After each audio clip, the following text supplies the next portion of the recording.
It's the highest office in Iowa. 41 people have served as governor. 5 Democrats are vying for your vote and the chance to take on Governor Kim Reynolds this November. Tonight, the issues that impact Iowans and the candidates' plans for the future of our state. This is a special presentation from KCCI and the Des Moines Register. Commitment 2018, Iowa Democratic Governor Debate. Live from the State Historical Building in Des Moines. And good evening and welcome to our Commitment 2018 debate among the Democratic candidates for governor of Iowa. These 5 people will be on the primary ballot next Tuesday. Each hopes to win the Democratic nomination to face current Governor Kim Reynolds in the November election. I'm Stacy Horst from KCCI TV. My co-moderator tonight is Kathy Obradovich, the opinion editor at the Des Moines Register.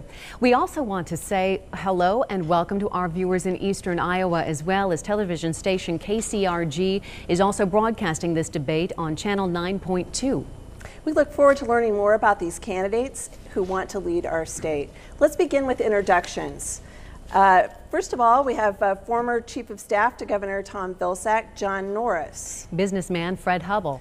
Former Iowa City Mayor Ross Wilburn. Registered nurse Kathy Glosson. And former Iowa Democratic Party Chairwoman Andy McGuire. We've asked all the candidates, we've asked all the audience, I'm sorry, not to make noise during the debate. You guys can make some noise. But let's give these candidates a welcoming round of applause right now.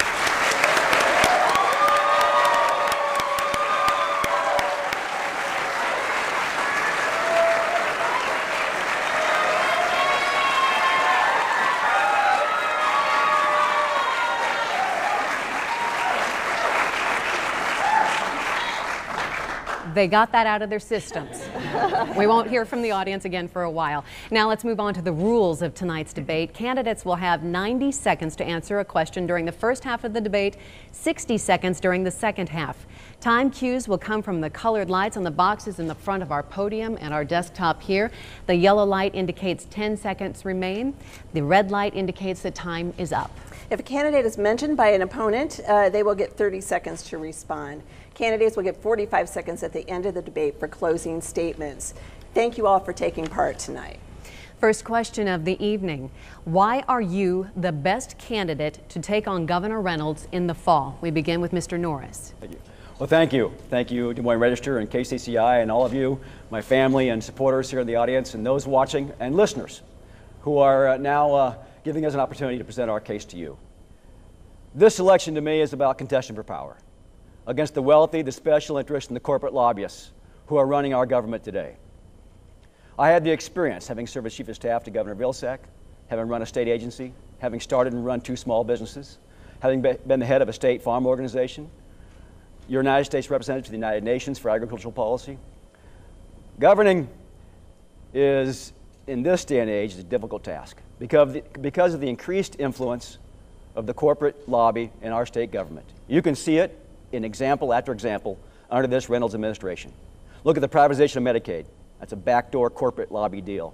Look at the lack of serious water quality initiative in Iowa. That's responsive to the corporate lobby. And look at these tax cuts and tax breaks that are carved out, that are eroding our capacity to invest in education and health care in this state. That's what we've got to fix in Iowa, and I know how to do it, and I'll get it done. Mr. Hubbell. Well, first of all, thank you for hosting the debate. Thank you all for participating tonight. You know, my wife and I have spent the better part of the last 30 years working in our community all across the state to try to support the progressive values and the quality of life that make Iowa a special place. I've chaired the Planned Parenthood Board. I've chaired Simpson College Board, the Iowa College Foundation Board. My wife and I helped Broadlands Hospital expand mental health services and add 2 new psychiatrists. We've worked to support environmental causes all across our state to try to improve air and water quality. But for me, the tipping point to getting into this campaign occurred last year after the end of the session, when Governor Reynolds' fiscal mismanagement and the misguided priorities of the Republican legislature defunded Planned Parenthood, stripped collective bargaining rights from families all across our state, did nothing for mental health, continued with the privatization of Medicaid, the failure there, and continued to underfund education while continuing to fund wasteful corporate giveaways. And then Governor Reynolds said it was the best legislative session ever. My wife and I looked at ourselves and we knew that was wrong. It was the worst legislative session ever. That's why we need a governor who can come in, has a proven track record in the private sector and the public sector, produce a balanced budget with the right priorities. We need to put people first in our state, which means stopping the short-sighted, wasteful corporate giveaways and investing in education and healthcare, infrastructure, and job training all across our state. I've proven in the public and private sector I know how to get those results. But I want to say one more thing. You know, it occurred to me today, Governor Reynolds just signed this tax law, and yet we have an explosion in child abuse, child neglect, and mistreatment of children in our state. And it's all because they're not funding the Department of Human Services. And that's it's that time. Thank you. Okay, Mr. Wilburn, why are you the best candidate to take on Governor Reynolds in the fall? Well, good evening, and thank you all for being here. It shows your time, dedication, and commitment to the future of our state. What sets me apart is I'm the only candidate that has served in elected office, and I was on City Council for 12 years in Iowa City and served as mayor. The difference that makes is that I know how to have a public hearing. I know how to set a budget. We maintained a AAA bond rating while making investments in our people and in infrastructure in our city. There's something different about having served in office. I mean, people will know a staff member. They might know a staff member, but they will definitely know the elected official who supported their issue, who listened to them, who gave them time to make their case if we disagree. But in the end, I think it helps inform how we make decisions, and our background informs that as well. I served in a K-12 education system investigating claims of discrimination and sexual harassment. I was a youth worker working with teenagers and their parents. I served in the Iowa Army National Guard and have family members who served in active duty. So I know what it's like for our loved ones to go overseas, the support their families need when they return. And all of these are areas, clean water, mental health, infrastructure. They are the types of investments and situations I found myself in as an elected official. And I hope to bring that with your support as Governor of Iowa. Good evening and thank you. You know, the only way we're going to beat Kim Reynolds in November is to make sure that we do politics differently. I am not a typical candidate running for office. I'm not establishment, status quo candidate. Unlike some of my opponents here tonight, I am not a millionaire businessman. I'm not an attorney. I'm also never worked for a health insurance company. I'm an intensive care nurse working for decades at the University of Iowa Hospitals and Clinics. I then went on to help organize my hospital into the union. I believe it's time that Iowans want a governor who's not going to put party and politics first, someone that's like them, that understands their challenges. I was a single parent raising my daughter when I was going to nursing school and then working at the hospital. I know exactly what it's like to live in Iowa and try to raise a family and make it in this state. Too many families are struggling at this time, and it's time we have a leader that's not going to put party and politics or profits ahead of them. We need a real leader that's going to step up and change their lives. Over 1 million Iowans will benefit when we raise the minimum wage to $15 an hour, expand and strengthen union rights, and stand on a universal single-payer health care plan for all Iowans. The #1 job of a governor is to raise wages and improve the standard of living, and as governor, I will do just that.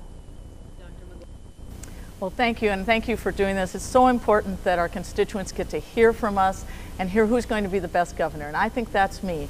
I come from Waterloo, Iowa, and what I learned in Waterloo was I learned about caring for other people. It's, you know, if somebody was sick, we went over and helped them out. If somebody was down on their luck, the community came together and got them back on their feet. That's why I became a doctor, because I could see the power of caring about someone, especially when they're sick or injured. But I've been going all over Iowa for the last several years, and I'm not hearing that caring anymore. I'm not hearing that. I'm hearing that people don't think they can get a fair shake, and people don't feel like they can get ahead for their families, and they honestly feel like the Reynolds administration is putting profits ahead of people. Well, I want to change that. As your governor, I'm a doctor. I will always put patients first. I took an oath to that, and I will always put people first, and I think that's what we need. You know, you've already heard tonight that we're talking a lot about health care. We're talking about this Medicaid mess, which I hope we can talk more about. Talking about mental health, talking about women's health, talking about clean air and clean water, which is really a public health issues. On health issues, there is no one who has stronger experience than I do. And so that's why I think I'm the person to lead this state and make us the state we really can be for our kids and our grandkids. Thank you. You know, we plan to have 6 candidates here tonight. There are only 5. State Senator Nate Bolton dropped out of the race last week after allegations of sexual misconduct. Starting with Mr. Hubble, is there anything in your background that could come back and embarrass you as the Democratic nominee? No, I don't think so. All right. Well, why should Senator Bolton's supporters follow your lead? Well, it comes back to what the state needs.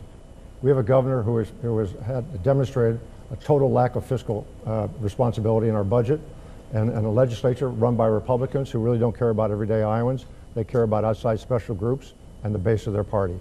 I want to be the governor for all Iowans, and that means everybody in our state. We don't have a governor who cares about all Iowans today, and that's what we need, and that's what Iowans want.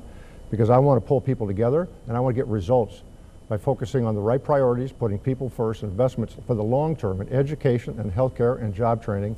And that's what we need in our state, so people can have an opportunity to actually raise their incomes for the first time in 5 years. They've been almost flat for 4 years in a row. Is there anything in your background that could come back and embarrass you or the party if you're the nominee? No, there is not. And with this particular issue, I think it's important that I highlight, I have actual experience working with our Education Association when I was a equity director for the Iowa City Community School District. Actually in all of my jobs, I've worked to try and help build an inclusive, welcoming environment. If someone has a complaint, try and put in places for them to go to file a certain grievance, and to make sure that they know that there is no retribution, or if someone does try and commit retribution for someone coming forward with a complaint, then there's consequences for that. But I'm reaching out to anyone who is supporting Bolton, first of all saying the issues are the issues, and it's important that we clean up our water, that we've got good paying jobs, that we restore collective bargaining for unions, all of these rights for LGBTQ folks, people of color, people with disabilities, the elderly, rural Iowa. The issues are the issues. The 5 of us have come forward saying that we are willing to work, we're willing to represent you, we're willing to lead the charge to make sure that Iowa is a welcoming and inclusive state. I've done it all my life, and I will continue to do that as a governor. Ms. Klassen, as you think about people that you've interacted with in the past, is there anybody who's going to come forward and say, Kathy Glassen mistreated me in some way? Is there something in your past that could embarrass you? Employers that we were trying to organize the workers may not like me too well, which I would hope that Senator Bolton's folks, and as a labor leader that's been organizing my own hospital as well as other hospitals for workers across the state, I have been in this state for decades standing up for working Iowans. It's clear that I've been at the state capitol when the collective bargaining bill was being, when union rights were being gutted for 184,000 public employees in the state. I was back in the capitol with our members at the capitol back in 2010 when we were trying to reverse right to work laws at the state capitol. I've been at the state capitol and we've talked about the workers' compensation attack and gutting that. I've been at the state capitol with my members and fellow union brothers and sisters from around this state actually standing up and fighting for union rights for Iowans, and I will continue to do that as governor. But one other thing I'm proud of is I'm also willing to be at the Capitol marching with students for safe gun reform laws in our country to protect our students, and standing up with immigrants in our communities. So Iowans want a real leader in this state and someone that puts their feet on the street. And honestly, I don't recall my fellow opponents standing on this stage being there with me. So I would welcome Senator Bolton's supporters to join us in this bold progressive movement to build the union movement together and strengthen working families in Iowa. Dr. McGuire, any skeletons that we ought to know about now? Not since anatomy class. I don't. No, I can't think of anything, but you know, this has been a tough week, I think, for a lot of people, and certainly for the Bolton supporters. And what I would say is misconduct on the part of one person does not mean your supporters have done anything wrong. And we all believe in a lot of these issues together. And so I would ask the Bolton supporters to join my campaign. I have a lot in common with what Nate was after. He was trying to get collective bargaining put back, and that's certainly something that I've been strong on. He was trying to make sure people were cared about, that we had the health care they needed, that we had the education and the funding for the education they needed. So I don't know of anything that I would have on there, but I do think that it's important that we don't have sexual harassment and misconduct. I have been the victim of that, felt that sting. I'm going to guess maybe you have as well. And it's something that devalues not only women, but anyone in the workplace. And we have to make sure that we have a culture right now. We have a culture with Governor Reynolds that says it's okay to harass people, as far as I'm concerned. I don't think she's gone far enough to make sure that we have the rules and regulations that say no one should be devalued at work. So I think this is a lot of issues together, but no, the only skeletons would be in my anatomy class. And finally, Mr. Norris, anything in your background that will come back and bite you during the general election? Well, I've been confirmed by the United States Senate and nominated by the President twice with full FBI background investigations and a White House Personnel Office background investigation. They don't send you off to represent the U.S. to the United Nations if you have trouble in your background. So I hope people can rest assured there's nothing in my background that will become an issue in this race or inhibit my ability to govern this state. Those Bolton supporters and a lot of young voters I know were enthusiastic about Nate's campaign. I just encourage you to stay involved. While it's unfortunate what happened, the issues and the causes that Nate was about are still important to all of us and to you, especially those rights for workers in this state that he was such a great spokesperson for. You know, I don't know what march I missed, but I don't think you can measure someone's commitment by missing a march. But I'll tell you, 30 years ago this month, I was marching with Cesar Chavez in California for environmental justice for migrant workers. And 20 years ago, I was marching at the battle in Seattle with Senator Paul Wellstone against the WTO and how it hurt workers in our country and family farmers. My life passion has been about social and economic justice. And we have had too much erosion of workers' rights in our society, and that's why you're seeing the growing economic disparity in this state and across this country. We have got to stop. I'll repeat what I said in the opening. We've got to stop the corporate influence on our policies and our government, and we've got to have a government that will stick up for workers' rights and empower them to have a better quality of life and safety concerns for the workplace. That's imperative. Thank you. Mr. Wilburn, what would you do as governor to make sure all employees raise concerns about any workplace issue without feeling intimidated or having the fear of retaliation? Part of what the governor can do is set the tone in terms of leadership. I applaud the President Winterstein of Iowa State University. And what she did was make a strong statement against sexual harassment and any Title IX violations, and that there needs to be education and training put in place. So that's part of what I would emphasize. I think the second thing that I would emphasize is making sure that people are aware of the existing process through the Iowa Civil Rights Commission, and that there's some great investigators there. I know that they do great work. I interacted with them when I was the equity officer for the Iowa City Community School District. They do a great job of making Iowans have their fair say. They make sure that Iowans are aware of the law. And I would also like to just mention, you know, with our Education Association, that we work together to try and make sure that schools were a safe place for teaching, learning, for students, parents, and staff, and a great place to work.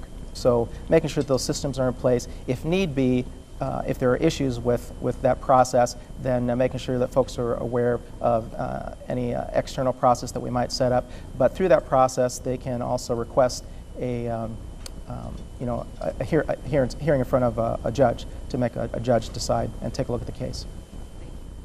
Ms. Glosson, as governor, what is your role to make sure that employees can report workplace problems without intimidation or retaliation? Yeah, well, first, there's a law in place that this needs to be reported and followed up on, so we have to consider that. But as a leader of the state government, and let's look at what Governor Reynolds has done. She has mismanaged her administration from the very start. Because her administration has been fraught with sexual misconduct and harassment for her entire term as governor.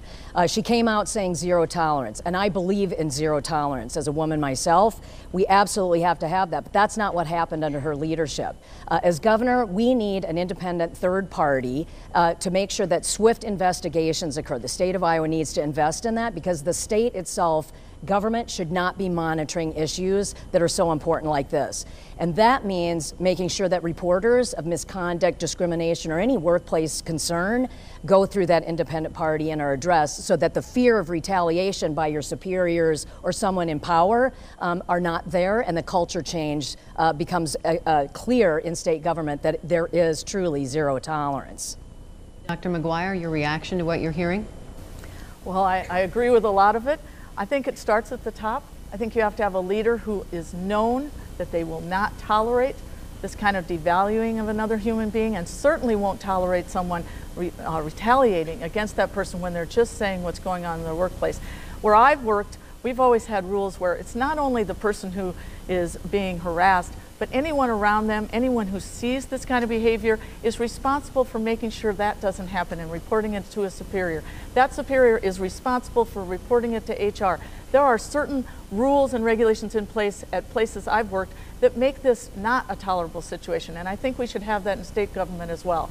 But I do think it starts at the top, and if they know that I will never tolerate it, and I always think it's bigger than even women. It's all groups, it's LGBTQ, it's race issues, it's all issues where people feel like they're not valued. We need to help that, and so that would start with the top, and I would do that. Mr. Norris. Absolutely starts with leadership. The message you send to your state employees, not just state employees, but the entire state, that we have zero tolerance in Iowa for any kind of discrimination, be it sexual harassment or discrimination of any kind. That's so critical for productivity and respect for one another. You know, when those state workers take that online exam to make sure, or training course to make sure that they understand what is sexual harassment, indicators, you empower them to not just watch out for themselves, but their coworkers. And I want to make sure all the department heads in state government get engaged and talk to their workers about the importance of what the content of that material is, so there's a clear understanding that it won't be tolerated.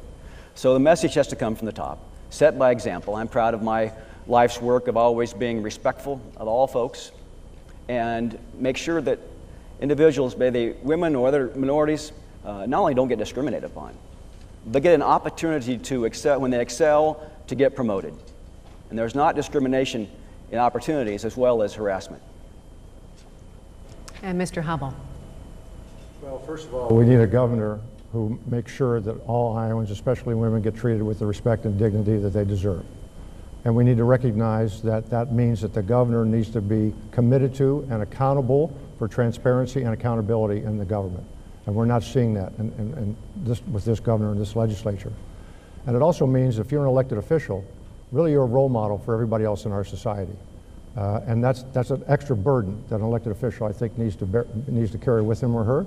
And that means that they cannot allow any kind of activity of that sort to any place in their administration. So what can you do about it? Well, I have two ideas. The first is the people who actually perpetrate, the responsible parties, they should be held personally accountable. The taxpayer should have never been obligated to pay that $1.75 million settlement in the Kirsten Anderson case. That should have been paid by the people that were involved in the sexual misconduct. Same thing is going to be true in the Jamison case. If there's fines there, legal costs there, the people involved should be the ones paying it, not the taxpayers. So in addition to that, what else can you do? It's called a whistleblower process. All public companies have these. You put it in place so people can make anonymous reports anytime there's any kind of misconduct, whether it's sexual misconduct or whether it's fraud or some kind of discrimination in the workplace. They can report it outside the HR department, outside the chain of command, the reporting relationships. It goes to an outside third party, typically an audit committee. In this case, maybe it's 3 people on the outside that are challenged to do that. They look at those reports every single week, and they take action very quickly, and there's no retribution, there's no fear of retaliation. Thank you. All right, you. thank you. Governor Reynolds signed a tax cut of over $2 billion today. Raise your hand if you would work to repeal the whole thing. Would you work to repeal it? Okay, 3 of you. You'll still get to answer. Okay, Ms. Glassen, you didn't raise your hand. Why not? Because I think we actually have to redo the tax structure so it's progressive and not regressive. Could some or most Iowans expect to pay higher taxes in the administration? If so, who? Well, I think this tax cut of $2.1 billion over the next 6 years is going to put Iowa in a deficit for a time to come. And it's clearly a tax cut for the wealthy. You take let's look at it, $40,000 a year income for a family or individual will see a tax savings of approximately $92. But that same family or individual making $1 million will see a tax savings of about $19,000. So you can see who's getting the better tax deal, the wealthy Iowan or the middle or lower income Iowan. So I believe we need to go back and redo our tax structure so that the wealthy are paying their fair share, a little bit more, and the lower income folks in our state that are struggling to make ends meet pay a little bit less in taxes. So And then we're going to have to find some new revenue to generate to offset the cuts that we're going to face, and we can talk about that a little bit later. Well, I'm sure. let's hear that. Yeah, great. We're talking about taxes. Well, first of all, we actually have to roll back the huge tax breaks that we're giving wealthy corporations that absolutely don't need it. We start to fund things we care about, like public education and healthcare, by rolling back some of the tax credits that don't benefit Iowa's families at all and don't create good jobs. Then we actually need to look at reversing and changing how we look at our tax structure. It's not fair to low-income and struggling families, and that's my second point. And then I think we need to consider looking at other generations of revenue for the state, such as legalizing personal use marijuana. We know that there are other states in this country, particularly Oregon, that generated $85 million by doing that, and they fund public education and they fund their health care with that. Okay, thank you. Dr. McGuire, you raised your hand. You want to repeal this tax cut. You're sort of, okay. Well, tell us what you want to replace it with, and who's going to pay more in taxes under your administration, if anyone? Well, I look at it as big picture. I don't think it's that we don't have the revenue right now to do the priorities we need. We're cutting higher education. We're not doing enough for our schools. We're not putting enough into healthcare. So I would look at what services we need for people, because people would be my priority. And then I would look at the revenue I need to do those services. I think we've got a little backwards. And to me, when you're cutting right now for the services, the math doesn't add up to then cut your revenue. $500 million worth of services, or do we need $8 billion? Well, and one of the things you have to look at is you have to look at the big picture. You have to look at the whole thing. We have to look at these tax cuts we're giving, because a lot of those are things that I think probably aren't returning value. If I give you $1 for a tax cut and you're not giving me back 10 to 100 times the value, then I shouldn't be giving it to you anymore. I think we have to look there. There are some things about the reason I kind of waffled on the repeal. There are some things in this that I might want to keep. One of them is taxing the internet, because I do think for mom and pop stores or brick and mortar stores, it is unfair that they don't pay sales tax and the brick and mortar does. So there are some things I'd want to look at with this, but I do think that you've got to look at the overall picture and first look at your priorities. My priorities are people, and I've not heard people asking for a tax cut as much as I've heard people asking for their schools to be better, asking for their health care to be better, asking for the services they need, especially from DHS protecting our kids. We need those services first, and then we need to figure out the revenue we need. That's how I would approach it. Okay, Mr. Norris, you also raised your hand. You want to repeal this tax cut. What do you replace it with, or if anything, and who pays more in taxes than they're paying right now? I believe the tax cut was another extension of all kinds of special deals for the wealthy and corporations. 43% of that tax cut went to the top 2.5% of wage earners. 66% of Iowans got 13% of that tax cut. This is not a time to increase the economic disparity we have in Iowa. This tax cut furthers that economic disparity. When your economy is booming, we have some of the lowest unemployment in the history of Iowa right now. This is not a time when you cut taxes. You usually do that when you need to spur a declining economy. This is the time to reinvest and build resilience for when you do have a downturn. And that investment should be in education, health care, and quality of life that helps our state grow. So I would definitely repeal that tax cut for those making $250,000 a year and more. They are doing well, and when we're underfunding education and our future, that's where that investment needs to be. There are a number of other tax reforms that weren't included in this that I think make our tax system more fair. Half the states in this country tax corporate income on a combined basis. Every state around Iowa except Missouri does. If we made our system more fair to Iowa-based businesses and corporations and tax corporate income on a combined basis, that's $100 million in revenue and makes our system more fair. The big commercial and property tax cut that we passed 5 years ago is now going to cost the state $304 million in lost revenues next year. We can't pass that on to city and county governments. We need to roll back that tax cut that goes to the wealthy corporations. Thank you. And Mr. Hubbell, what's wrong with that? He says he's going to repeal it, raise taxes on the wealthier Iowans. What's wrong with that plan? I didn't say raise it, I said roll it back. Roll it back, sorry. Well, raise it from what it is right now, right? Going to be. So, Mr. Hubbell, why is your plan better than that? Well, I've said from the very beginning, since they were talking about this tax law, that I would not sign this law. I would have vetoed it, because now is not the time to lower state revenues. She's already borrowed, the governor's borrowed $144 million from the budget. the reserve funds, hasn't paid it back yet. Consistently underfunded education, healthcare, and job training infrastructure across our state. And at the same time, we've had 2 years in a row of massive mid-year budget cuts. And they're promising that all of a sudden with this tax law, revenues are going to jump. Well, they've tried that in Kansas, they've tried it in Oklahoma, they've tried it in this country before, and it doesn't work. On the other hand, now that it's passed, it's a different issue. Now that it's passed, you can't veto it anymore, you have to deal with it.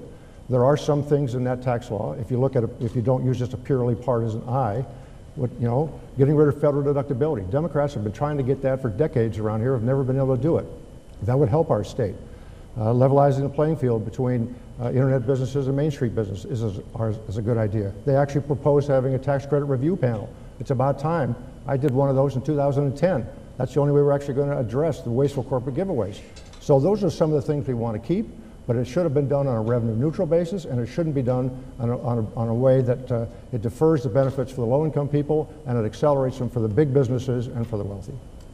Mr. Wilburn, you heard he wants to keep federal deductibility, he wants to tax the businesses that are selling goods and services on the internet, look at those tax credits. If you want to repeal the whole law, what's wrong with his approach?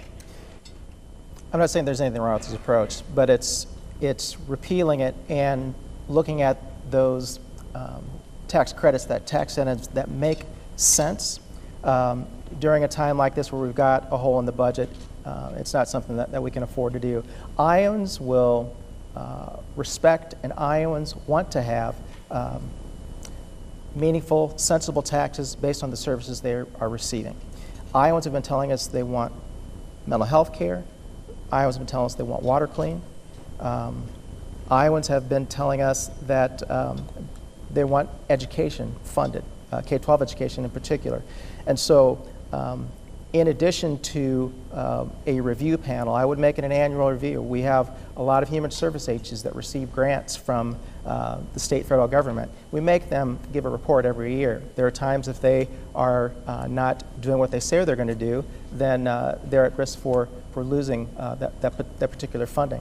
If there's a tax incentive that is not, if it's long-term, if it's not providing investments in clean energy, if it's not a short-to-term, mid-sized tax credit, then it's something that we would need to reconsider whether or not we would do. But I think a critical piece is putting that review panel in place, but also looking at other types of revenue after applying. I'm willing to take a look at professional gambling as a potential source. I'm interested in taking a look at medical marijuana growth for some other states that might be willing to purchase from Iowa. Those are a couple of revenue professional parts. gambling, you mean sports betting? Sports betting, on yeah. Professional sports, is that what you're saying? Yes. Mm-hmm. Okay. Thank you. For advice to a fellow candidate here, and I know this gives Fred 30 seconds, but I just advise you to be cautious about being against that tax cut before you were for it. That will be a difficult position to both criticize it and defend it in this general election if you get there. Mr. Wilburn, do you want to respond to that? No, I was actually. I'm sorry. Yeah. He was talking to Mr. Hubble. No. Sorry, Yeah. Mr. Hubble, do you want us to respond to that? Well, actually, I don't find any problem with that at all because what I said was, when that tax law was being debated and discussed, my campaign put out statements from me saying it should be vetoed because it's very risky and it's fiscally irresponsible to take that step. However, once the governor signs it, it is a law. You can no longer veto it, so you have to deal with it as it is. And I think, when you're a governor, you have to recognize that you're a governor for everybody, not just a few people. You need to find the pieces that are good and try to keep those and get rid of all the rest. Okay. All of you have said that you would repeal the so-called fetal heartbeat law, which bans most abortions after a fetal heartbeat is detected at about 6 weeks of pregnancy. Is that right? You would all repeal the fetal heartbeat law? Is that right? Yes? Okay. So, if that is struck down by the courts, would you compromise and be comfortable with the previous ban on abortions in the state of Iowa at 20 weeks of gestation? Dr. McGuire? As a woman and as a doctor and as a mother of 5 daughters, I do not think that anyone should get between a woman and her doctor. So any of these laws that make it hard for a doctor and a patient to do what they need to do, understanding those complex situations. These are really complex situations. As a doctor, I can tell you, These are excruciating situations, and we need to make sure that every one of those, which is so unique, is done between a doctor and a patient. And what I would do, instead of this kind of extreme abortion laws, is I would get more birth control. When we defunded Planned Parenthood, that was just wrong. We needed to put that money there so 15,000 women still had their Planned Parenthood clinics, and that if we have more birth control, make it affordable and accessible, we will have less abortion. That's the way to go about it, not the way they're going about it with these laws. Mr. Norris, is there a room for compromise on this issue? We've already reached a compromise in this country with Roe v. Wade that respects the woman's right to privacy and her own personal decision and balances that against the child. Our focus should be on helping our children have a brighter future, not about taking rights away from women. Listen, for those folks who are committed to religious belief about when life begins, I respect that. I respect that. But we shouldn't use government as the vehicle to strip away other people's rights who don't believe the same. It is fundamental in our country that we respect individual and personal rights. And taking this right, this most fundamental right, away from women is just wrong. And Mr. Hubbell, Iowans are split on abortion. How do you work with Iowans who support abortion, bans? Well, let me give you a story, example. You know, when I was on the board of Planned Parenthood back in the 1980s, a Catholic nun who was running Mercy Hospital at the time came to me and asked me to go on the Mercy Hospital Catholic board. And I had tens of thousands of people working for us and as customers. So I said, sure, I'd be happy to go on your board, but you need to understand something. I'm also on the Planned Parenthood board. And I'm not going to go off the Planned Parenthood board to go on your Catholic hospital board. She thought about it, about 10 seconds, came back and said, you know, there's a lot more that we agree on than we disagree on. I'd love to have you on my board. And so we agreed to work together to expand access to health care. That's what my campaign is all about, expanding access to health care. This governor, this legislature have spent 2 sessions, whether it's privatization of Medicaid, no progress on mental health, taking away Planned Parenthood funding, stripping the rights of women to be able to have access to the health care that they need twice now, last year and this year, with very extreme legislation. We need to go the opposite direction. We need a governor who's going to expand access to health care rather than continuing to limit it. And that's what my campaign is all about. Mr. Wilburn, what's your reaction to what you're hearing so far? It's so important that we not interfere with the right of a woman and her health care provider to have the full spectrum of options available, not just for abortion, but for education. In a lot of cases, just my experience back in the school district, whenever issues of birth control or education about health care, the health unit, you know, there were some who were against abortion, but they wouldn't allow that education, that prevention to go on. And so we need to have prevention available. We need to try and work to see if there are ways to support, if we can come together about education, can we come together about supporting funding for adoption and training for parents. Those are the ways that we can go about that. But you know, as a man, I'm not the one that has that personal decision. And I totally respect that. And it's just continuing to try and I realize that. And the big emphasis that I would try and put out in terms of what was done, regardless of your feelings about abortion, Roe v. Wade is the law of the land. And this was passed knowing that it is anti-constitutional, it's against the Constitution.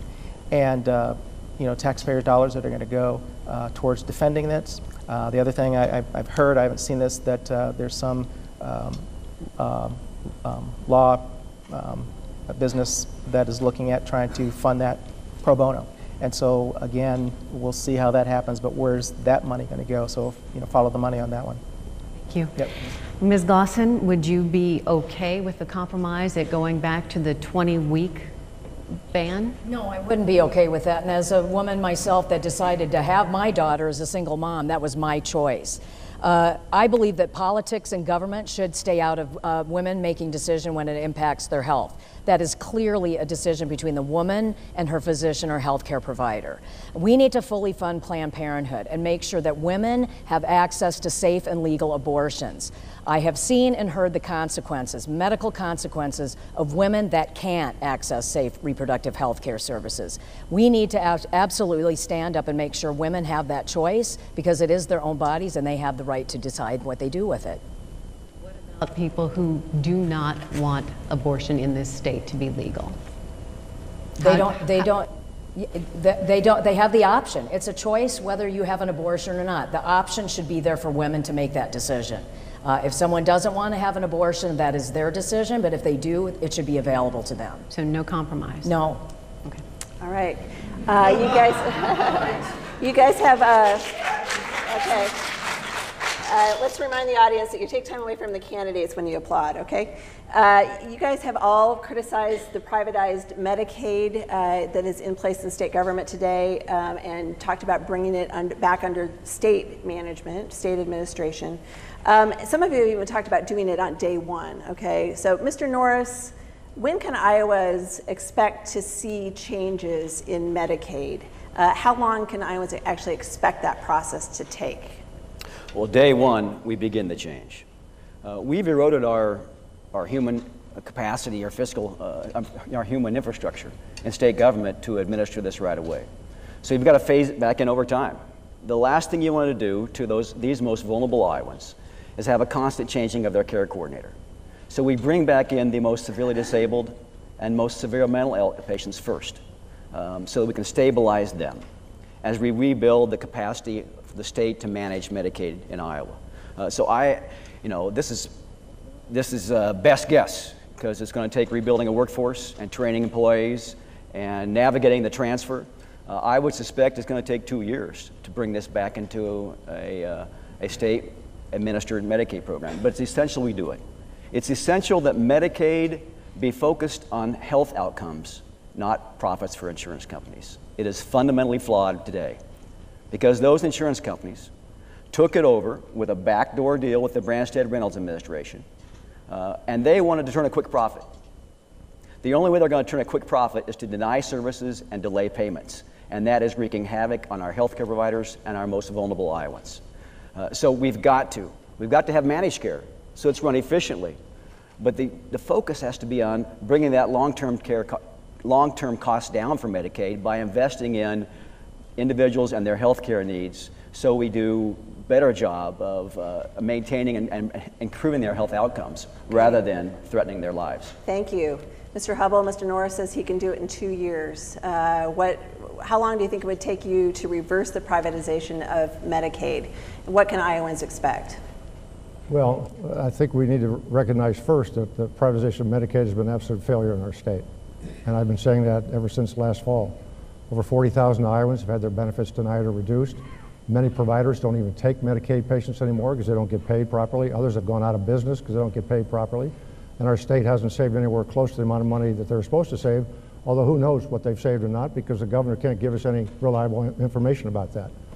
So what I would do is, beginning on day one, you cancel the contracts under whatever time frame is allowed. You start to recruit people into DHS. But we need to understand, our teachers have had their collective bargaining rights eliminated, and so have the people at DHS and state workers. It is not going to be easy to recruit people back to those jobs unless we restore collective bargaining. That's going to be essential to being able to attract the kind of people we need to come in and do that work, which they were doing before when they had collective bargaining. And now they know how they've been treated, and they want to make sure they're protected when they come back.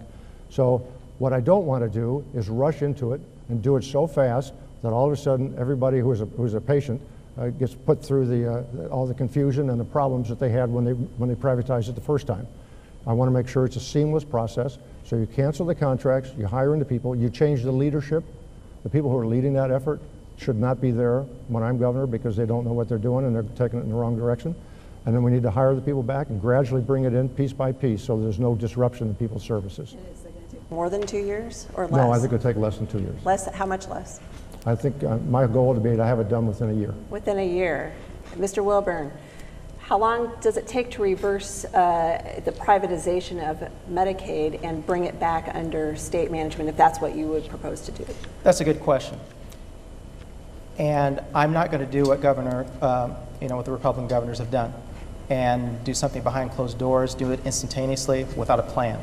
The planning starts the day after the general election. That's part of a transition team activity to try and bring this back under state management. And the plan will dictate the amount of time that it's going to take. I mean, hopefully, within 2 or 3 years would be great. I'm not going to force something that we don't necessarily know what's going to, if it's going to take that long or not. If it can happen sooner, then fantastic. And but I've had former students of mine when I taught at the University of Iowa that are providers that are telling me about them not being able to be paid, reimbursed for critical services that they are delivering. We've all heard the stories about people that are needing care, that there's hold-ups in terms of whether there's some type of customized, wheelchair or things of that nature that they're going to need. So I'm not going to do what was done in the first place. That there's got to be transparency. There's got to be a plan rolled out, and we would put that in place. But that would be a transition team activity. Do you get the legislature involved in that plan? I think you get leadership in the legislature. You bring in some providers. You bring in some recipients, so that we have folks at the table that can help make an informed decision. And that would, as I like to do things planfully, I want to make sure that I'm making a planful decision and not picking an arbitrary number out of the air. Okay, Kathy Glassman, you've heard a cautious and slow, as easy does it approach. How long is it going to take you to get rid of privatized Medicaid? Well, honestly, I don't think we'll have a clue if we model ourselves after what we left Kansas like. I just heard that they can't figure out what's going on with Medicaid in the state of Kansas, and now that's the director of our Medicaid services here in Iowa. So as governor, I think we need to roll back the Medicaid privatization as quickly as possible. But I honestly don't think we know exactly how long it will take, because we don't even know how much savings we're getting out of the program by giving corporate contracts to the governor's friends. So as quickly as possible, I would do it as an executive action because that's how it was rolled back. It worked effectively for the patients, and the providers were paid. As quickly as possible, get it back under a state program that was effective and efficient and lower costs. And then that's only the first step. Then we need to transition from Medicaid to a universal single payer plan, which I've been speaking about since day one of this campaign, to cover every Iowan. And Dr. McGuire, how long should it take to get rid of privatized Medicaid? Well, if someone's been involved in Medicaid, it is something that you have to look at the time. But the first day, I would do the executive order to start this process. But it is a process. And there are different parts of Medicaid, and those would be handled differently under my administration. But what you have to do is you have to do what wasn't done when we put in this privatization of Medicaid. That is, you have to talk to the stakeholders. You have to involve the legislature. Even though I don't think you need a bill, you have to involve them. They represent the people in Iowa. You have to make sure that patients are always at the center. Always at the center. You have to make sure that the provider is paid. Right now, we're not paying some of our providers. We have 20 to 30 rural hospitals that could go under with the present way we're doing Medicaid. I would make sure we protect those and the small businesses like physical therapy and home health that are also not being paid and are going to maybe not be able to make it. And then thirdly, you've got to make sure that you're fiscally responsible. We are not fiscally responsible right now. And you can be with this, but you have got to make sure you have someone who knows what they're doing. I've worked in Medicaid. I know how to fix this from day one, but I would always make sure that I would never do it as faster than it would be okay to take care of patients. The last thing is we do have to invest in our patients. We have to invest in healthy behaviors, making sure they get their preventive care, because long term, that's how you actually help the fiscal responsibility of this program. So there are so many things I would do, and I have the expertise to actually fix it. Okay. Well, we are going to take a short break, and we'll be back with more questions for the candidates. We're live at the State Historical Building. This is the debate featuring the Democratic candidates for governor from KCCI and the Des Moines Register.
Welcome back, everyone, to our Commitment 2018 debate featuring the 5 candidates for the Democratic nomination for governor of Iowa.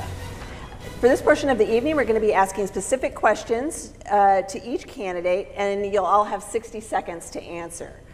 And we will begin with Fred Hubble. If you win the primary, Republicans are going to portray you as being out of touch with people who live paycheck to paycheck. How do you respond to that? You know, I think what Iowans are interested in at this point is somebody who's going to come in and fix the fiscal responsibility that's rampant all over our government and the misguided priorities. Everywhere I go, people are complaining about their health care being denied or reduced. They're complaining about their schools having bigger class sizes, having to skip band class and skip art. And they're talking about not having any personal income growth for the last 4 or 5 years. So I go out and I listen to them, and I listen to them again, and we share ideas. We talk about how we can make this state better and give more opportunities to people all across Iowa. And then they tell me that, you know, they like my campaign because they know my experience in the private sector and the public sector, delivering results for people, and they know that I've worked on the values and quality of life that make this Iowa a special place. So they like the combination of experience and values and understanding their issues. And that's what's important to the voters. But you didn't really answer Stacey's question, which was about the class warfare that you're going to face if you're the nominee in the general election. You know, you've got a governor who is running around the state talking about her experience as a grocery bagger and the jobs that she had growing up, not as a wealthy person. So, I mean, how do you respond specifically to that attack on you? Because I don't think Iowans care what your background is in terms of how you grew up here or what school you went to there. Did you bag groceries or did you work in this business? I think what Iowans care is want to know about, do you care about them? Do you listen to them? Are you going to help improve their lives? Or you're just talking about it and then you never do anything? Governor Reynolds says a lot of things, but you look at her budget, she never puts the budget behind their priorities. So I have no idea what her priorities are. People will know what my priorities are. I'm going to invest in people first, education, job training, healthcare, and infrastructure all across our state. And that's what people are looking for. Mr. Wilburn, Governor Reynolds has over $4 million in the bank. You raised less than $8,000 so far this year in your campaign. Why should Democrats feel confident in your ability to run a winning campaign in the general election? Well, first of all, Iowans, and especially Iowa Democrats, know that at the end of the primary, we all come together. We come together with feet on the ground. We come together with money, resources. There have been Democratic candidates who've been outfunded in the past, some who have lots of money, some who don't. And we've had winners and losers. I think of and remember back Shirley Chisholm, former senator from representative from New York. And she didn't have a lot of money, but she talked about ideas and issues, and her campaign slogan was unbossed and unbought. Iowans do not want to see money dictate the results. Iowans across parties have talked about clean water. They've talked about the ability to make a living. They've talked about mental health care. So those are things I'll emphasize, and I will work together with the folks up here on stage to try and help make that happen. Okay. Ms. Glosson, after running a campaign designed to attract the most progressive voters, how do you unify Iowans to vote for you in the general election? Do you move to the center and risk losing your base? No, I don't think we need to move to the center at all. I think that's why Democrats have lost 11 out of the last 14 governor's races in the state, by putting forth the same losing formulas and strategies. That's why we're building a bold progressive grassroots movement. First-time voters involved in this campaign that have been activated for the first time. This is about getting voters excited and Iowans excited about getting to the polls again.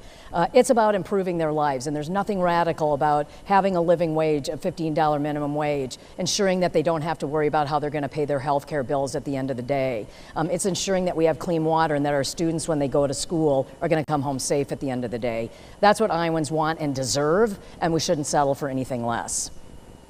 Do you worry that you are catering to maybe the Bernie Sanders part of the party and not maybe the Hillary Clinton part of the party?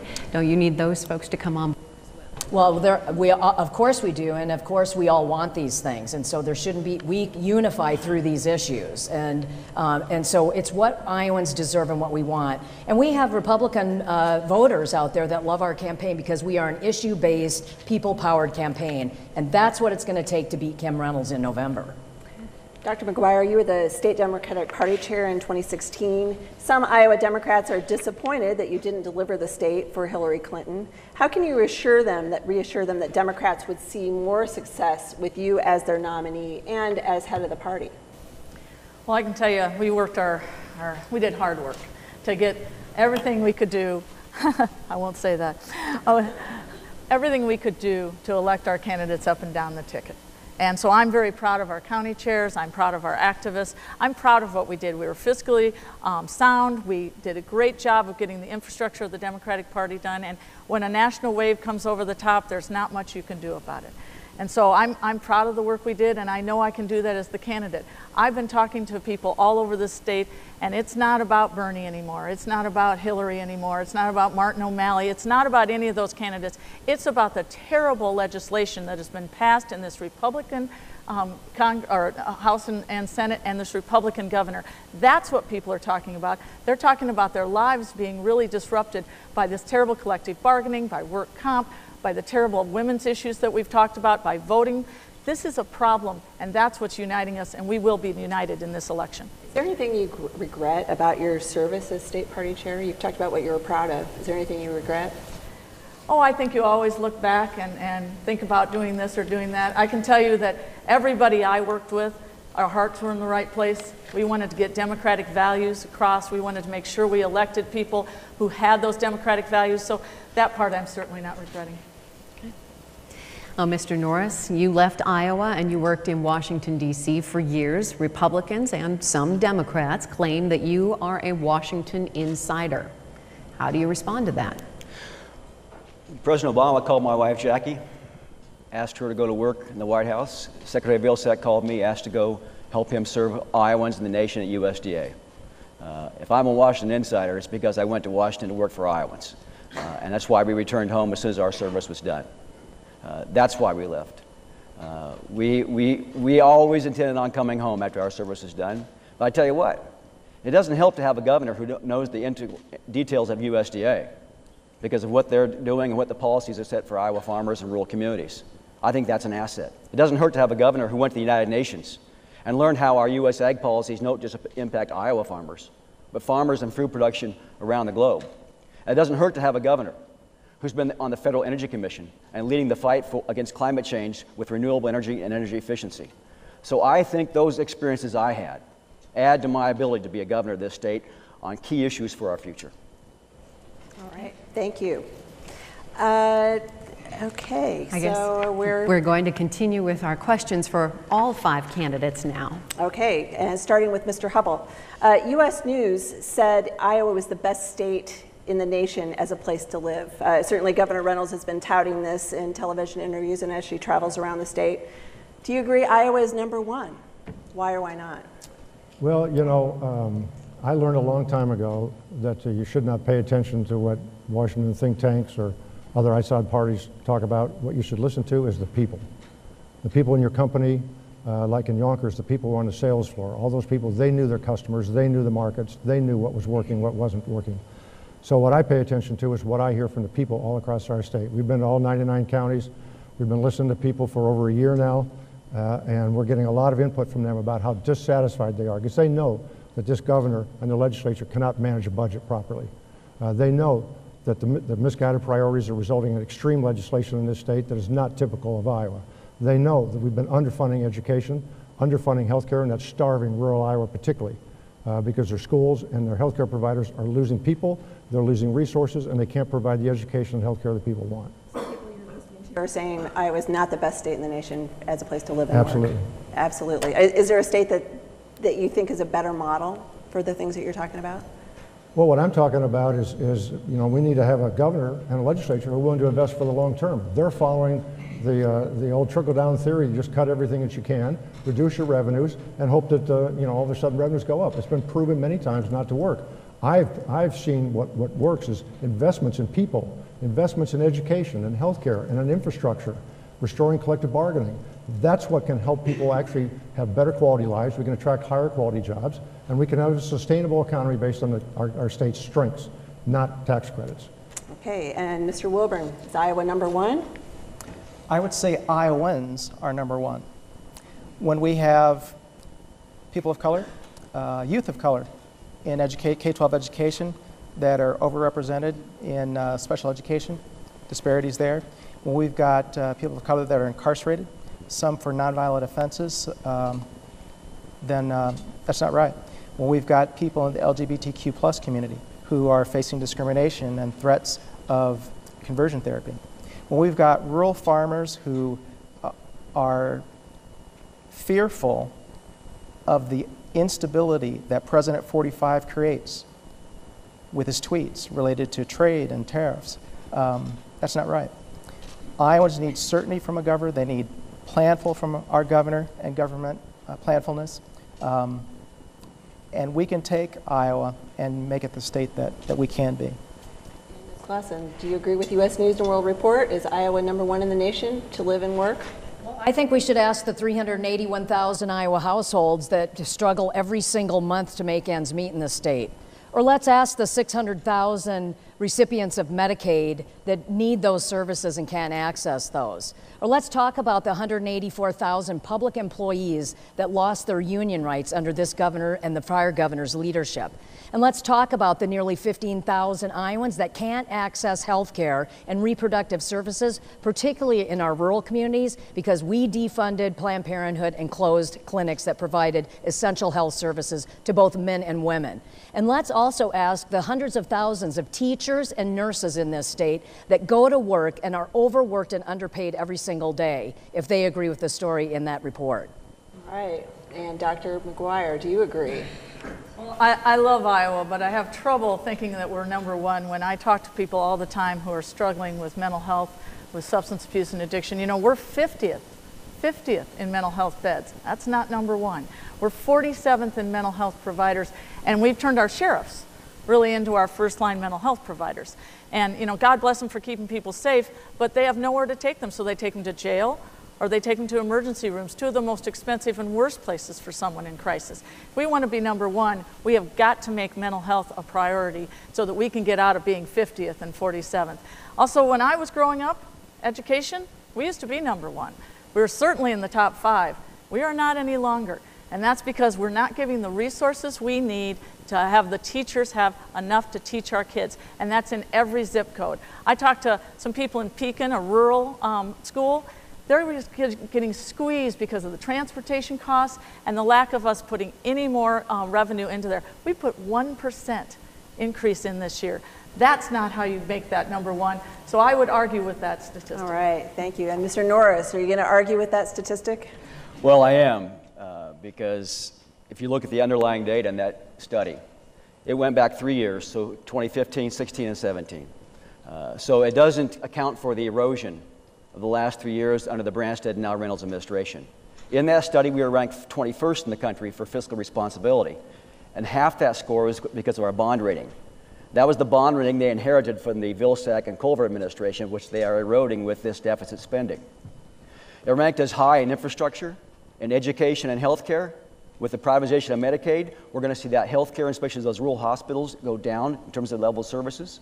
It ranked as high in education, but with the consistent underfunding of education in the last 3 years, that's on its way down, and we're failing to invest in our infrastructure. So they can brag about it now, but if they continue the path we've been on since the 3 years that data was accumulated, they have to own up to the fact that they're failing in so many of those areas that study highlighted. Okay. We asked KCCI viewers and Des Moines Register readers to submit questions for tonight's debate. This is one of the questions we've received from them. This question came by email from Tony Davis. He writes that other studies noted that Iowa is the 3rd worst place for people of color. Mr. Wilburn, what would you do to make Iowa a progressive place of inclusion and welcoming of diversity to prevent profiling and discrimination? Our campaign theme has been Let's Be Iowa. And we arrived at that by listening to Iowans and them looking around and seeing some of the disparities in place. From hearing and seeing the blame being pointed by President 45, for folks who are in our state that do not have citizenship. And we all know that they've been living and working and contributing to our state. So part of it is just making the statement that we welcome you here. Part of it is trying to work against some of the ICE raids that go on. If there's a law that's been broken, if there is a specific individual warrant that's out, that's a different case. But some of these blanket raids that have been going on, we need to work with our Attorney General and Attorney Generals across the state to say that we're not going to continue that. We're going to try and work for things that we all want. We all want to be able to make a living. We want jobs. We want good paying jobs. We want good health care. We don't want to face discrimination. And so part of it is a messaging thing, but I think the other piece are some practical actions, some of what I talked about. Okay, thank you. Yep. And Ms. Glosson, how do you make Iowa a progressive place of inclusion and welcome diversity? Vote for me in this election cycle. I come from a union that is a very large international union, and we represent mostly people of color and women. So this is something that I understand as a union leader. We've studied it, we've learned about it. We have to actually talk about, in this state, if we're going to be welcoming and inclusive for all people, we have to understand the institutions of structural and institutional racism that has grounded itself in every regulatory and policy and law that we pass in this state and in this country. And we need leaders in state government across this country, and one in Washington, D.C. would be good, to make sure that we actually have this conversation and open it up to communities to have this conversation about inclusivity. And do we carry biases that we don't even recognize in each of us just because of the history of racism in our country? We cannot ignore that, and we need leaders in government to recognize it. I happened to be in Sioux City where they had a community gathering where they discussed this and brought in a facilitator that knew how to handle a community conversation. It was remarkable to see the community coming together to have these open dialogues. Okay, Dr. McGuire. What I've learned from the last couple of years of going all over Iowa is that you need to listen to communities of color. We have the Iowa Black Caucus in the Democratic Party, and we have the Latino Caucus. And when you listen to people all around Iowa, listen to those communities, that's when you learn what the solutions are. What I've been very struck by is one size doesn't fit all, and it can't come from some central location that isn't understanding the differences in those communities. So what I would do is listen to those communities and work with them as the governor, because they know the solutions, they know the problems, and they know how to get to those solutions with the state government. Okay, Mr. Norris, your response to what you've been hearing?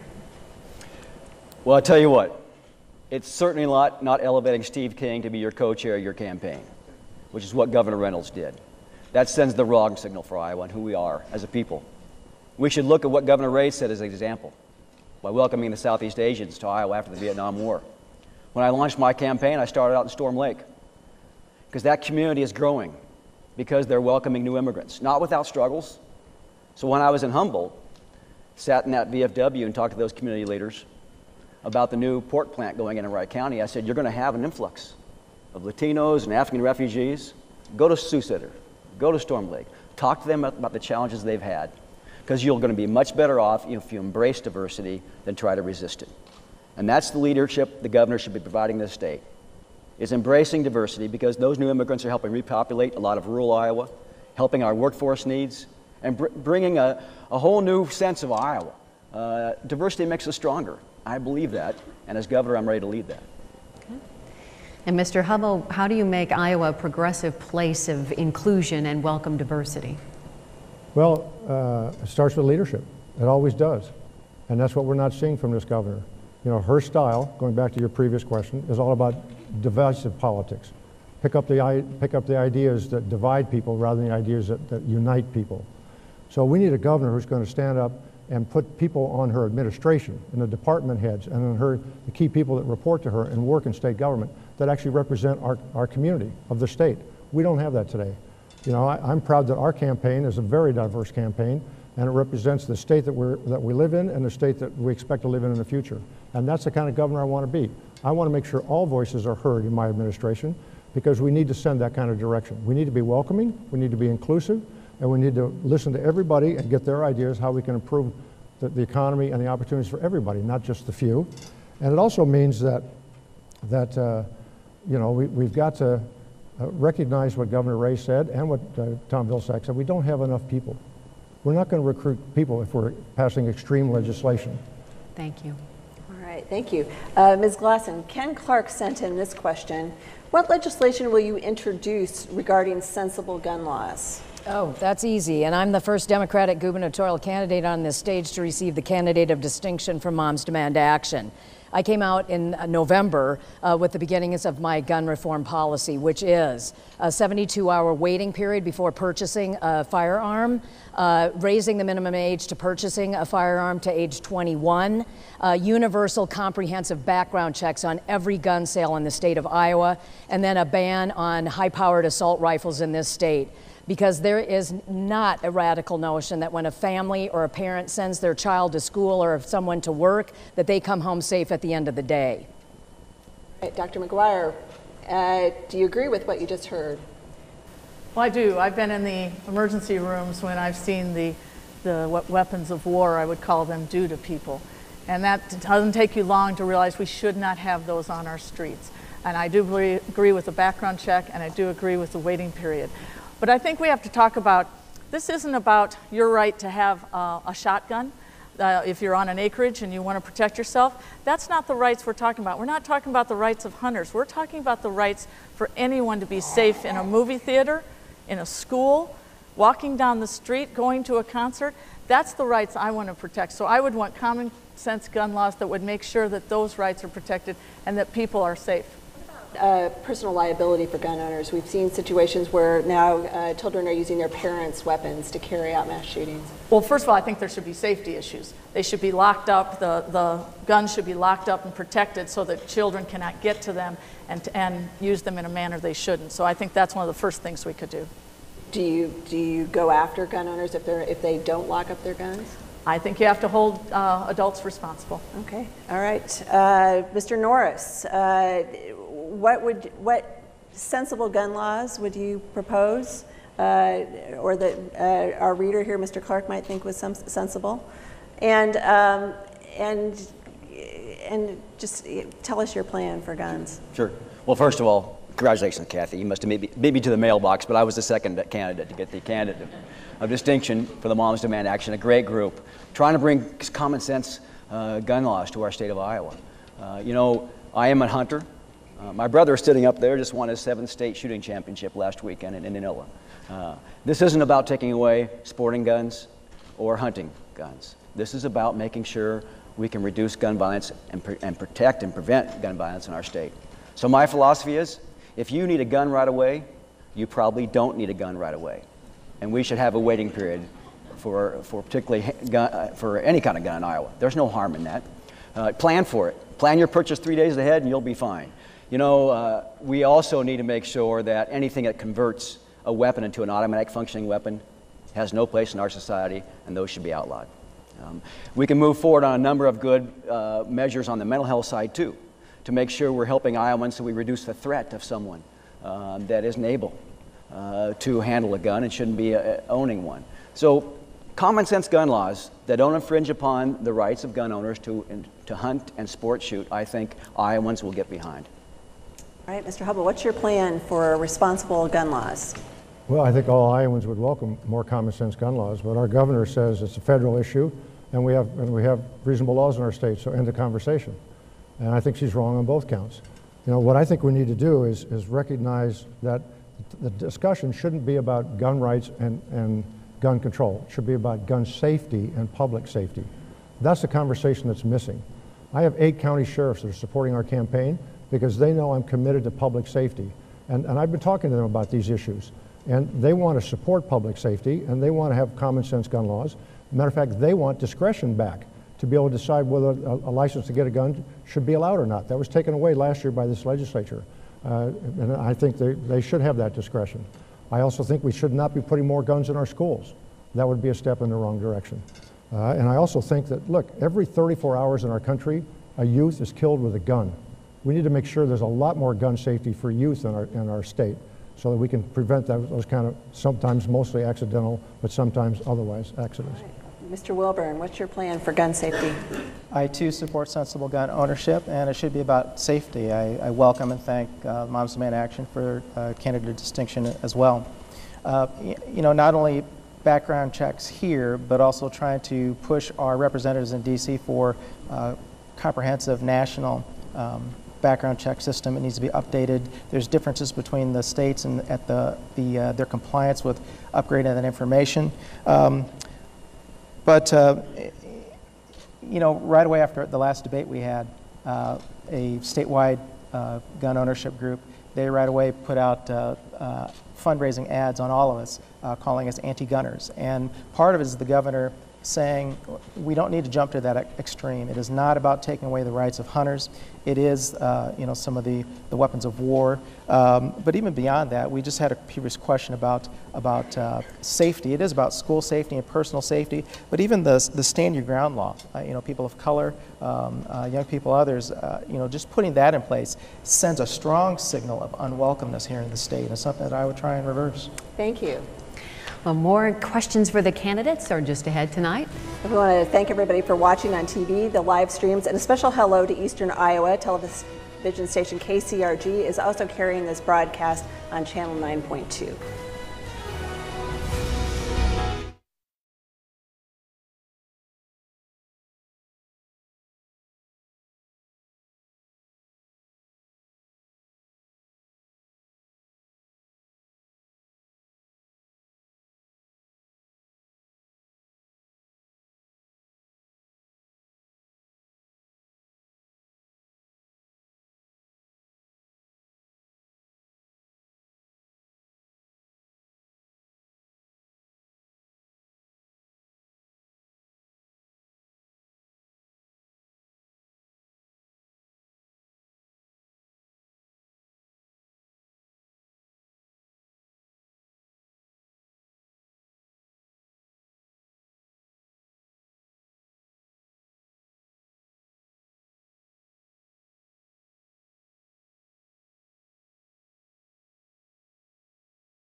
Governor's Debate from KCCI and the Des Moines Register. We'd like to thank our host for the evening, the State Historical Building. And now we have a lightning round of questions, some a little more lighthearted, and some mostly should require just a one-word answer. Okay, so we're going to start with Kathy Glosson and just go around the room, okay? Will you release your tax returns? Yes. Dr. McGuire? Yes. Will you release your tax returns, John Norris? Yep. And Fred Hubble? Yes. Yes. And Ross Woburn? Sure. Okay. If you win the nomination, what's the first phone call you make, Dr. McGuire? It would be to the other fine people up here on this stage, because we need to unify, because the goal has always been to get a Democratic governor. Lightning round. And the question was who is for? What's the first phone call that you make? Who's the first phone call? If you win the nomination. Yeah, my opponents. Well, I assume I'll be with my wife, so yes, my opponents. Mr. Hubble, first phone call? I would call these people first. Okay. Mr. Wilburn? To be truthful, I will call my family first, and then these folks are. Okay. Ms. Glosson? I call Kim Reynolds and tell her I'm sorry. All right. Mr. Norris, what's one issue you won't compromise on? The one issue I won't compromise on, we covered it. I said this to the College-Down Democrats. I'll lose this election over advocating for welcoming our new Iowans before I'll compromise on that. Mr. Hubble, one issue you will never compromise on. Fixing the budget and put it behind the right priorities so we have people first in our state. Mr. Wilburn? Civil rights. The civil rights movement is not over. We see that from our leadership in D.C. or lack thereof. Ms. Glosson? Universal single-payer health care. Dr. McGuire? Healthcare and making sure that patients are at the center. Okay. Mr. Hubble, do you think Iowa should have term limits on governors? Yes. Okay. Mr. Wilburn? No. Okay. Maybe. Depends on who it is. I can hear it. I'm sorry, do you think Iowa should have term limits on governors? Sure. Mr. Norris, term limits on governors? I don't think so, but I hope that all of us up here would be committed, if we win this race, to commit to serving a second term, because this is too hard to capture as Iowans, and we should all be willing to serve 2 terms to turn this state around. All right, Mr. Wilburn, would you support raising the state sales tax by 3/8 cents for water quality? For the outdoor recreation trust, yes, it was already approved by 63% of Iowans. Kathy Glosson. I know they approved it. It was the only thing on the ballot, but I don't support regressive sales taxes. Dr. McGuire. Yes, because the people spoke, and so I think we need to do that. But I would try to put in some help with earned income tax credit to take away the regressive nature of the tax. Mr. Norris, raise the sales tax for water quality? Yes, but make sure that we apply it to everyone that expects for parks and recreation and trails, as well as just addressing the water quality, which I think Iowans expected. Mr. Hubble, raise the sales tax for water quality? I would do it according to the constitutional amendment that was passed, constitutional funding, which sets out those requirements. I would certainly fund that, and we also need to make sure it's not regressive, so we have to offset that. Okay. Okay, Ms. Glosson, do you favor expanding medical cannabis? Yes. Okay, Dr. McGuire? Yes, medical cannabis should be treated as any other drug. Okay. Mr. Norris, expand medical cannabis? Absolutely. The law they passed is just not functional. It has to be functional. Okay. Mr. Hubble?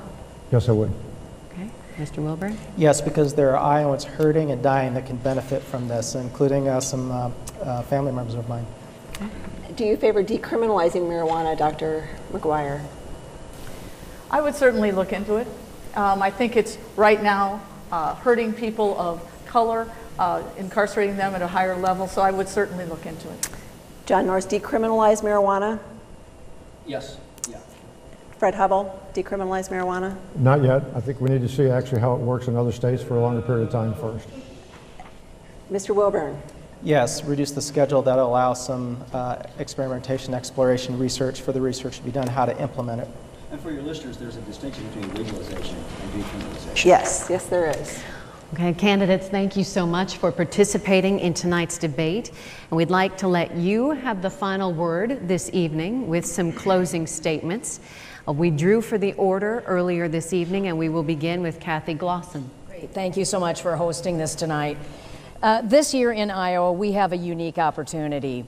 And unlike my opponents on this stage tonight, I believe that if we reject politics as usual, telling us what it is that we have to settle for, and instead we demand what it is that we need, we can change Iowa forever.